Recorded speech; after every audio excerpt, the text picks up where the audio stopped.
can't find nothing on the radio. You ready, Steve?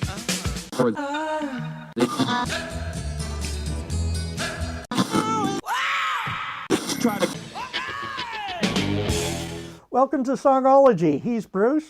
He's Richard. And this is another episode from our Song of the Day archives. Enjoy.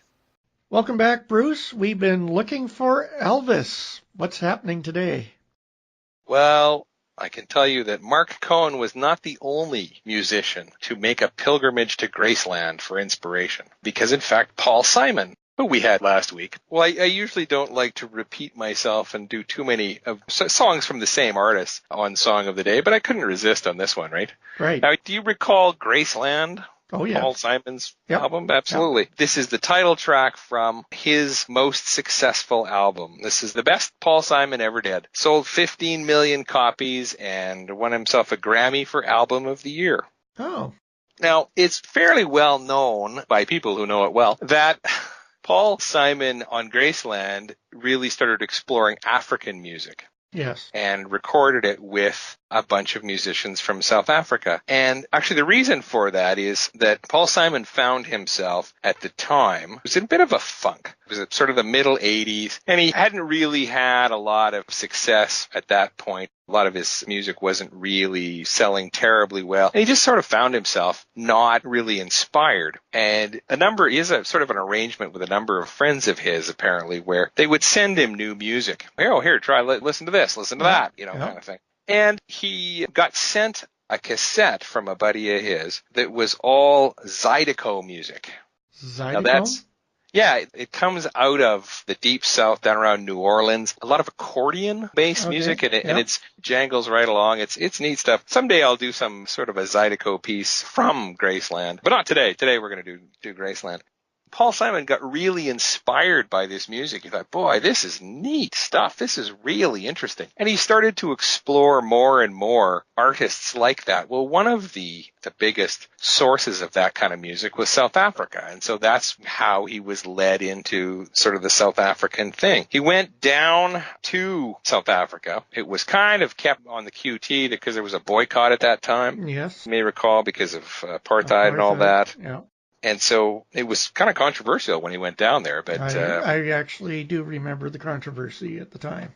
Yeah, absolutely. And, people were all up in arms and so forth. But he wasn't doing anything that was supporting the government, quite the contrary. So he got working together with a number of musicians. And in particular, he put together a little band. It was a guitarist by the name of Ray Feary and a guy on bass named Bagiti Kumalo. I don't know if you ever had a chance to see these guys play live for any of the touring that he did to support Graceland, but the thing that always struck me about Bagiti Kumalo was when you watched him play, I always thought, there is no person within 10 miles that is having more fun than he is.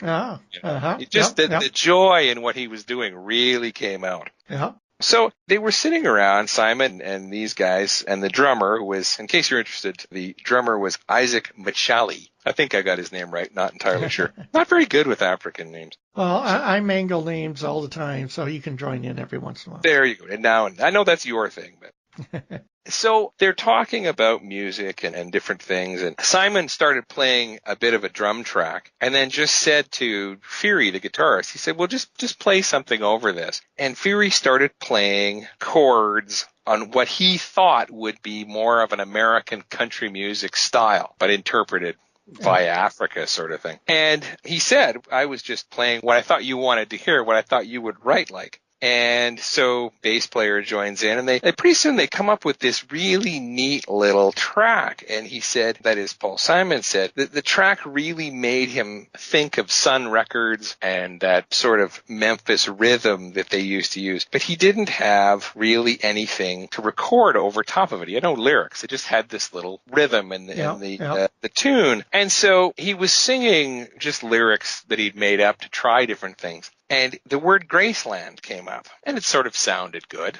But he was using it as a placeholder, basically, something, I'll just use this till I come up with something better while we work out our rhythms and so forth. Yeah.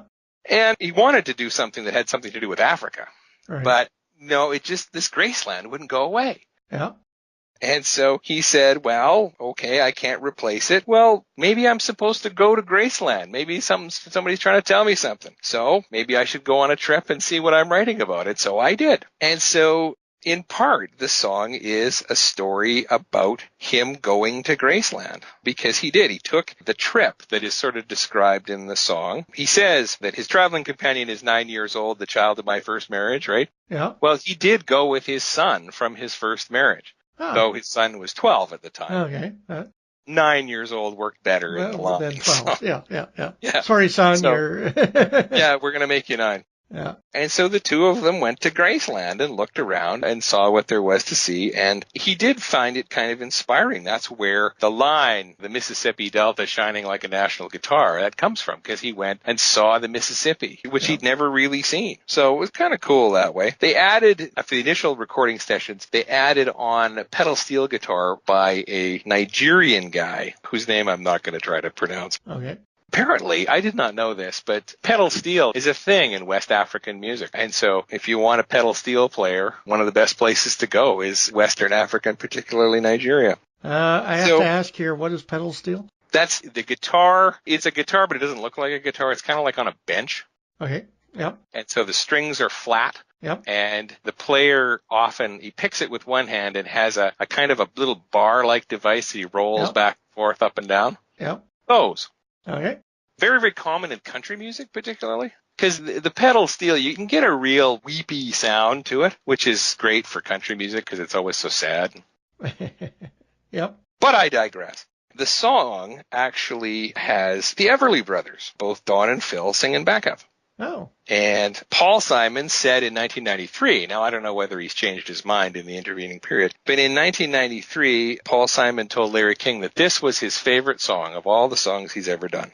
Yeah. Now, it didn't do very well. It was released as a single, but it scraped on to the bottom of the Billboard Hot 100 at number 82. It didn't really fit into radio formats very well. Right. And so wasn't terribly successful in that way. But it's a song I've always been fond of, particularly because of the rhythm and the way the thing just kind of drives along. Well, I can say it's one of my favorites as well. Absolutely. So let's quit talking about it and listen to it. Here's Paul Simon with Graceland.